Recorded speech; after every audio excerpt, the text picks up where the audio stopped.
بسم اللہ الرحمن الرحیم۔ محترم ناظرین، السلام علیکم ورحمۃ اللہ وبرکاتہ۔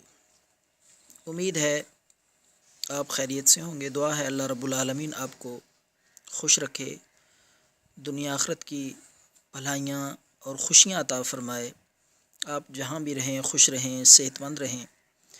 تو پہلے کی طرح آج بھی ہم آپ کے لیے ایک بڑا ہی مجرب، حیرت انگیز اور سادہ سا نسخہ اپلوڈ کر رہے ہیں۔ یہ نسخہ کھانسی کے لیے ہے۔ کھانسی چاہے خشک ہو یا بلغم والی، چھوٹوں اور بڑوں کے لیے یکساں مفید نسخہ ہے، بے حد مفید اور آسان نسخہ ہے۔ دو چیزیں صرف آپ نے لینی ہیں، اور یہ دو چیزیں جو میں آپ کو بتانے لگا ہوں کھانسی کے لیے تقریباً ہر گھر میں موجود ہوتی ہیں۔ تو سردیوں میں عموماً بچوں کو کھانسی کی تکلیف ہوتی ہے، تو آسانی سے آپ بغیر کسی سیرپ اور بغیر کسی دوائی سے گھر میں ہی کھانسی کا بآسانی علاج کر سکتے ہیں۔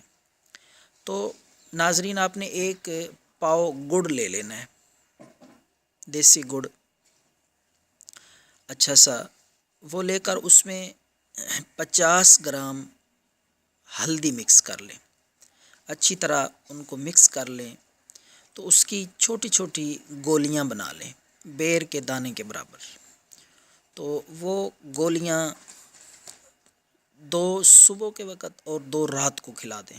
انشاءاللہ کھانسی جتنی بھی پرانی ہوگی، جس قسم کی بھی کھانسی ہوگی، چاہے خشک یا بلغم والی، تو اللہ کے فضل سے مکمل طور پر کھانسی سے آرام آ جائے گا۔ اور یہ بڑوں کے لیے بھی، بچوں کے لیے بھی بے حد مفید ہے۔ تو یہ نسخہ اگر آپ کھانسی کے مرض میں مبتلا ہیں، خود استعمال کریں، ورنہ دوسروں سے فی سبیل اللہ شیئر کریں تاکہ لوگوں کا فائدہ ہو سکے۔ تو دعاؤں میں یاد رکھیں۔ اللہ پاک آپ کو خوش رکھے۔ والسلام۔